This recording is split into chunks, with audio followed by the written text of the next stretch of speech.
Assalamualaikum warahmatullahi wabarakatuh. Selamat pagi anak-anakku yang hebat. Apa kabarnya hari ini? Ibu doakan semoga kalian semua dalam keadaan sehat walafiat ya. Amin. Ya, anak-anak masih dalam program pembelajaran jarak jauh KKG Dugus 2 Kecamatan Kesambi, Kota Cirebon. Perkenalkan, nama Ibu Feni Indriasari. Ibu bertugas sehari-hari di SDN Kesambi dalam 3. Ya, pada kesempatan kali ini Ibu akan menyampaikan materi kelas 5. Tema 2, udara bersih dan bagi kesehatan. Subtema 2, pentingnya udara bersih bagi pernapasan, pembelajaran 1 dan 2.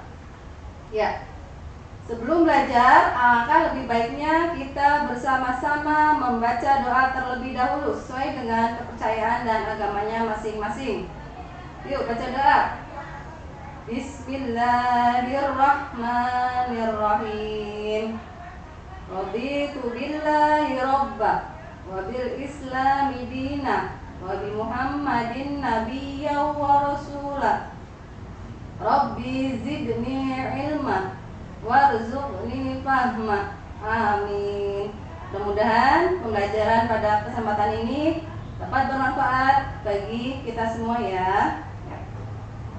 Ya, anak-anak, tujuan pembelajaran pada hari ini adalah yang pertama, siswa mampu menemukan informasi tentang penyebab terjadinya gangguan pada alat pernapasan manusia. Tujuan yang berikutnya adalah siswa mampu menyebutkan informasi terkait dengan pertanyaan apa, siapa, di mana, kapan, bagaimana, dan mengapa.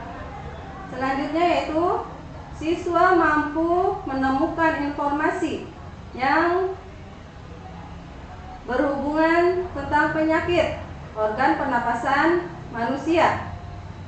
Dan tujuan yang terakhir adalah siswa mampu menyebutkan karya tari daerah menggunakan properti. Ya, anak-anak, kita masih dalam situasi pandemi COVID-19. Ibu tak lupa mengingatkan kepada kalian semua untuk tetap menjaga protokol kesehatan. Di antaranya, 1. Memakai masker dengan benar. 2. Mencuci tangan pakai sabun. Yang ketiga, menjaga jarak minimal 1 meter. Vaksinasi COVID-19 bagi yang berusia di atas 12 tahun. Selanjutnya, menghindari kerumunan. Dan yang terakhir adalah membatasi mobilitas atau cukup diam di rumah saja. Ya, anak-anak, ibu punya video. Ayo kita simak bersama-sama ya videonya. Indonesia termasuk negara dengan polusi udara yang tinggi. Polusi adalah zat yang mempunyai efek berbahaya atau beracun pada lingkungan. Apakah kalian tahu bagaimana polusi mempengaruhi badan kita?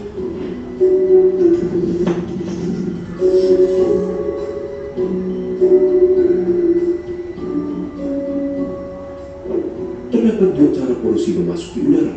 Yang pertama, wind source, di mana polutan berasal dari satu sumber seperti emisi pabrik. Yang kedua adalah non-point source, di mana polutan berasal dari banyak sumber seperti mobil. Terdapat 2 jenis polutan, di mana polutan primer adalah polutan yang dapat menyebabkan kerusakan secara langsung atau bereaksi di udara untuk membentuk zat yang rusak, dan polutan sekunder, di mana polutan terbentuk sebagai hasil reaksi antara polutan primer dan komponen udara. 3 organ utama yang dipengaruhi oleh polusi udara adalah 3 organ yang sangatlah penting: paru-paru, jantung, dan otak. Polutan di udara adalah molekul-molekul kecil yang dapat dengan mudah masuk ke dalam tubuh di saat kita bernafas. Mereka dapat menyebabkan inflamasi di paru-paru yang dapat mengakibatkannya kehilangan kapasitas dan mengurangi fungsinya seiring waktu. Penumpukan polutan ini dapat menyebabkan penyakit pada paru-paru kita seperti asma, emfisema, bronkiolitis, bahkan kanker. Terlebih lagi, molekul buruk ini bisa masuk ke aliran darah, seperti membuat jantung kita stres dan bekerja lebih keras untuk berusaha menyediakan tubuh dengan jumlah normal oksigen. Molekul-molekul ini bisa menyebabkan inflamasi dan konstriksi pada pembuluh darah, yang bisa juga menyebabkan stroke jika pembuluh darah yang terlibat berhubungan dengan otak. Selain itu, molekul-molekul ini bisa memecahkan plak yang sudah terbentuk sebelumnya di pembuluh darah akibat pola makan yang tidak sehat dan mengakibatkan blokir pada pembuluh yang terlibat. Hal ini dapat menyebabkan kondisi yang mengancam nyawa seperti serangan jantung maupun stroke. Biasanya, mereka yang rentan terhadap masalah kesehatan akibat polusi udara adalah mereka yang mempunyai kondisi pada jantung dan paru-paru, ibu-ibu hamil, bekerja di luar ruangan, orang tua, anak di bawah umur 14 tahun, dan atlet yang berlatih di luar ruangan. Jadi, bagaimana cara kita menghindarinya? Berikut adalah 5 tips dari WHO. Pertama, batasi berjalan di jalanan yang sibuk dan jika membawa anak kecil, angkat mereka supaya berada lebih tinggi dari posisi knalpot. Kedua, batasi menghabiskan waktu di daerah yang ramai kendaraan seperti lampu merah. Ketiga, jika kalian berolahraga, lakukanlah di daerah yang lebih tidak berpolusi.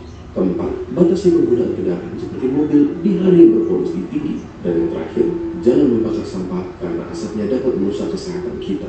Mari kita sama-sama melakukan peran kita dalam menjaga lingkungan, agar lingkungan pun bisa menjaga kesehatan kita. Bagikan video ini ke teman kalian. Ya, itu adalah tadi tentang gangguan pernapasan pada manusia. Sekarang Ibu akan menerangkan tentang faktor-faktor penyebab gangguan pernapasan pada manusia. Ada 3 faktor. Yang pertama, faktor fisik. Faktor fisik itu adalah adanya kelainan pada organ pernapasan dapat menyebabkan gangguan pernapasan. Nah, contohnya di situ ada bayi yang sedang diinkubator. Biasanya bayi yang baru lahir atau lahirnya prematur itu harus masuk ke inkubator. Karena apa? Karena pernapasannya masih belum kuat. Yang kedua, faktor penyakit. Faktor penyakit itu contohnya ada influenza, ada asma, ada bronkitis, ada emfisema, dan kanker paru-paru. Ya. Faktor yang ketiga itu adalah lingkungan. Lingkungan yang kotor, asap kendaraan, asap pabrik, dan asap rokok itu bisa mencemari udara. Udara yang tercemar dapat mengotori lingkungan sekitar kita sehingga oksigen menipis. Nah, itu bisa menyebabkan sesak saat bernafas. Ya. Nah, kalau udara kotor itu nanti akan menyebabkan gangguan pernapasan pada manusia. Kenapa? Ya, kenapa? Kenapa itu adalah merupakan kata tanya. Kata tanya. Kata tanya itu apa sih? Nah, kata tanya adalah kata yang digunakan untuk mengajukan pertanyaan dan diakhiri dengan tanda tanya. Jadi diakhiri dengan tanda tanya, di belakang ada tanda tanya ya dalam sebuah kalimat pertanyaan. Yang kedua, kata tanya biasanya terletak di awal sebuah kalimat tanya. Ya. Nah, ini ada beberapa kata tanya. Kata apa saja? Kita lihat yuk bersama-sama anak-anak. Yang pertama, kata tanya apa? Kemudian kata tanya siapa? Selanjutnya ada kata tanya di mana, kapan, mengapa, dan bagaimana. Ya, nah ini macam-macam kata tanya dan fungsinya. Yang pertama, tadi kata tanya apa? Fungsinya untuk menanyakan sesuatu atau peristiwa. Kemudian kata tanya siapa? Kata tanya siapa itu untuk menanyakan orang atau pihak yang terlibat. Kata tanya di mana? Kata tanya di mana itu untuk menanyakan tempat terjadinya sebuah peristiwa. Kata tanya kapan? Digunakan untuk menanyakan waktu terjadinya peristiwa atau sebuah kejadian. Selanjutnya kata tanya mengapa. Kata tanya mengapa itu untuk apa fungsinya? Untuk menanyakan sebab atau alasan sebuah peristiwa. Dan terakhir adalah kata tanya bagaimana. Fungsinya untuk menanyakan keadaan atau kejelasan suatu hal. Ya, itu macam-macam kata tanya dan fungsinya. Selanjutnya, Ibu punya paragraf. Kalian simak baik-baik ya paragraf ini. Nah, aroma sangit asap dari lahan yang terbakar menusuk hidung warga. Jalanan lengang dan pagi itu meredup lantaran sinar matahari tersaput asap. Kebanyakan penduduk memilih tinggal di rumah. Meski begitu, asap tetap masuk lewat ventilasi. Ya, menurut kalian kata tanya yang tepat apa? Ya, kata tanya apa? Pertanyaannya bagaimana, sayang? Ya, apa penyebab asap pada warga? Wah, harus ada tanda tanya di belakangnya karena merupakan sebuah kalimat tanya. Jawabannya apa? Penyebab asapnya adalah kebakaran hutan. Ya, selanjutnya paragraf kedua. Khawatir terhadap kesehatan dua anaknya yang masih kecil, pria 35 tahun itu memboyong keluarganya keluar kota. Dari rumahnya di Kecamatan Tampan, Asep mengungsi ke tempat sanaknya di kota Bukit Tinggi. Kira-kira apa kata tanyanya yang cocok untuk paragraf tersebut? Ya, kata tanya siapa? Pertanyaannya bagaimana? Siapa yang memboyong keluarganya keluar kota? Ya, jawabannya Asep. Ya, betul. Selanjutnya paragraf ketiga, kalian baca paragraf tersebut. Nah, kira-kira menurut kalian kata tanyanya apa yang cocok untuk paragraf 3 ini? Ya, paragraf 3 ini kata tanyanya adalah di mana? Pertanyaannya, di mana kebakaran hutan terjadi? Jawabannya adalah di Sumatera Selatan dan Jambi. Nah, lanjut ke paragraf yang keempat. Ayo kalian baca dulu paragraf keempat ini. Ya, kira-kira menurut kalian apa kata tanya yang tepat? Ya, kata tanya kapan? Pertanyaannya apa? Ya, kapan KLHK melakukan riset? Jawabannya adalah pada tahun 2018. Lanjut ke paragraf yang kelima. Baca oleh kalian ya paragraf yang kelima ini. Ya, kira-kira apa kata tanya yang tepat? Kata tanya yang tepat adalah bagaimana? Pertanyaannya, bagaimana upaya penduduk Riau menyelamatkan diri dari bahaya asap? Jawabannya apa? Nah, sebagian penduduk Riau keluar wilayah sementara waktu untuk menyelamatkan diri dari bahaya asap. Terakhir, paragraf yang ke-6. Ya, kira-kira apa yang dapat kata tanyanya untuk paragraf ke-6 ini? Ya, kata tanyanya adalah mengapa. Pertanyaannya apa, sayang? Ya, mengapa langkah meninggalkan Riau sementara waktu dianggap tepat? Nah, kira-kira apa jawabannya? Ya, karena angin membawa asap kebakaran dari Sumatera Selatan dan Jambi ke Riau. Ya. Nah, kita di rumah perhatikan lingkungannya, apakah tercemar atau tidak. Kalau tercemar itu lingkungan sekitar kita, terutama udara, itu dapat menyebabkan gangguan pernapasan. Kalau sudah terjadi gangguan pernapasan, maka akan menimbulkan suatu penyakit. Nah, penyakitnya adalah salah satunya yaitu adalah penyakit asma ya.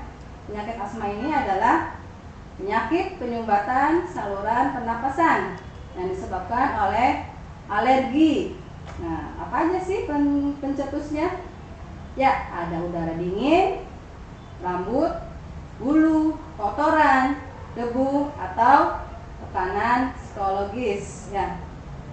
Nah, itu ada gambar kakek-kakek sedang memasukkan atau menyemprotkan spray inhaler ya ke dalam tenggorokannya karena kakek tersebut mengidap penyakit asma. Dengan menyemprotkan spray inhaler itu ke mulut beliau, nah, rasa sakit yang diderita bisa meringankan ya, meringankan sesak napas yang dideritanya. Nah, selanjutnya ibu punya video tentang penyakit asma. Nah, kalian harus perhatikan baik-baik di sini. Barangkali di sekitar kalian atau tetangga kalian, saudara kalian memiliki gejala-gejala seperti yang ada di dalam video, maka harus segera ditindaklanjuti. Ayo kita simak baik-baik yuk video tersebut. Asma adalah kelainan atau penyakit jangka panjang atau kronis pada saluran pernafasan yang ditandai dengan peradangan dan penyempitan saluran nafas yang menimbulkan sesak atau sulit bernafas. Gejala-gejala yang sering kita dapati antara lain sulit batuk terutama pada malam hari, sulit bernafas atau sesak nafas, merasa cepat lelah atau lemah saat berolahraga, bunyi atau suara nafas berbunyi nyip-nyip, tanda-tanda flu atau alergi seperti bersin, sakit tenggorokan dan sakit kepala, dan sulit tidur. Jika terdapat gejala-gejala tersebut, kenali sebagai tanda-tanda peringatan dini asma. Berikut adalah beberapa hal yang dapat memicu terjadinya gejala penyakit asma ialah infeksi, terutama yang berhubungan dengan saluran nafas atas seperti flu, binatang, asap rokok atau polusi udara, obat-obatan misalnya obat pereda sakit antiinflamasi non-steroid seperti aspirin dan ibuprofen, emosi berlebihan atau stres, alergi makanan, cuaca termasuk perubahan suhu udara dingin dan lembab, kondisi dalam ruangan yang lembab atau berdebu, dan olahraga atau capek fisik. Begitu pemicu sudah diketahui, usahakan untuk menghindarinya agar dapat mengontrol gejala asma. Kenali dan hindari adalah kata kunci agar asma tetap terkontrol. Jangan cemas dengan kondisi ini, karena asma merupakan penyakit yang dapat dikendalikan. Beberapa tips yang perlu Anda perhatikan antara lain, mengenali dan menghindari pemicu asma, mengikuti rencana penanganan asma yang dibuat bersama dokter, mengenali serangan asma dan melakukan langkah pengobatan yang tepat, menggunakan obat-obatan asma yang disarankan oleh dokter secara teratur, dan memonitor kondisi saluran nafas Anda. Ingat, asma tidak bisa sembuh tetapi bisa dikontrol. Asma bukan penyakit menular. Bebas dari asma untuk kinerja yang lebih baik. Video ini dipersembahkan oleh tim kreatif. Iya, itu adalah video tentang penyakit asma, ya. Nah, asma itu tidak menular, tapi bisa dikendalikan, ya, anak-anak. Makanya kita harus menjaga organ pernapasan kita baik-baik. Kalau kita sehat, kita bisa melakukan kegiatan apa saja. Beda kalau kita sedang sakit, males mau melakukan kegiatan apa ya. Nah, tadi kata ibu kalau kita sehat, kita bisa melakukan kegiatan apa saja. Contohnya, di sini ibu punya apa? Gambar tari, ya. Kalau kita sehat, kita bisa melakukan kegiatan menari. Ada beberapa tari tradisional yang akan ibu sampaikan kepada kalian pada kesempatan kali ini, yaitu yang pertama tari apa? Tari topeng. Ya, tari topeng. Selanjutnya ada tari apa, anak-anak? Tari piring. Ya, betul. Selanjutnya ada gambar tari payung, dan terakhir adalah gambar tari kipas. Ya, tari-tari ini menggunakan properti. Yang pertama, tari topeng. Tari topeng itu menggunakan propertinya apa? Ya, sudah jelas. Di situ ada gambar topeng. Berarti properti yang digunakan dalam tari topeng adalah topeng. Selanjutnya, tari piring. Nah, tari piring properti yang digunakannya adalah apa, anak-anak? Iya, piring. Kemudian ada tari payung. Tari payung yang digunakan propertinya apa, sayang? Iya, payung. Dan yang terakhir adalah tari kipas. Tari kipas properti yang digunakannya adalah kipas. Ya, anak-anak, kita sudah sampai kesimpulan ya. Nah, yuk kita simpulkan bersama-sama apa yang sudah kita pelajari barusan tadi. Ya, yang pertama kesimpulannya adalah apa, anak-anak? Ya, di sini kesimpulannya adalah yang pertama, penyebab gangguan pada alat pernapasan manusia yaitu berupa faktor fisik, faktor penyakit, dan faktor lingkungan. Kemudian kesimpulan yang kedua, macam-macam kata tanya. Apa, siapa, di mana, kapan, mengapa, dan bagaimana.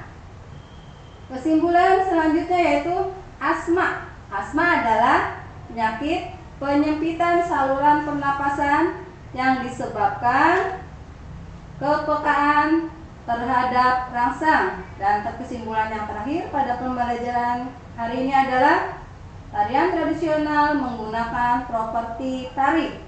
Ya, untuk mengetahui sampai sejauh mana kalian menyimak dan memperhatikan apa yang tadi Ibu sampaikan dari awal sampai akhir, Ibu mempunyai soal evaluasi. Nanti kita bahas bersama-sama ya soalnya. Ya, nomor 1. Faktor-faktor penyebab gangguan pernapasan adalah apa? Tadi Ibu sudah dijelaskan di awal. Ada beberapa faktor. Yang pertama, jawabannya apa? Faktor apa saja? Ya, faktor fisik, faktor penyakit, dan lingkungan. Ya. Yang pertanyaan nomor 2 sekarang. Penyemprotan obat di dalam botol spray ke dalam tenggorokan merupakan upaya penanggulangan penyakit apa? Tadi udah ada gambarnya di depan sebelumnya. Apa yuk? Pertanyaan jawabannya apa? Ya, penyakit apa? Asma. Betul ya, pintar. Yang ketiga pertanyaannya, kata tanya di mana? Nah, digunakan untuk menanyakan titik-titik. Di mana? Ayo, jawabannya apa? Siapa yang bisa? Di mana itu untuk menanyakan tempat kejadian. Iya, betul. Hebat-hebat ya anak Ibu. Selanjutnya, soal nomor 4. Titik-titik yang menyebabkan kamu sakit perut. Nah, apa tuh kira-kira untuk melengkapi titik-titik di atas? Pertanyaannya apa? Ya, kata tanya apa kira-kira yang tepat? Iya, kata tanya apa? Ya, apa yang menyebabkan kamu sakit perut? Nah, selanjutnya pertanyaan yang terakhir, nomor 5. Topeng yang dipakai dalam tari topeng merupakan contoh properti tari. Iya, pinter. Nah, sampai di sini dulu ya pembelajaran jarak jauh KKG Gugus 2 Kecamatan Kesambi, Kota Cirebon. Terima kasih. Sampai jumpa dalam pembelajaran jarak jauh selanjutnya. Assalamualaikum warahmatullahi wabarakatuh.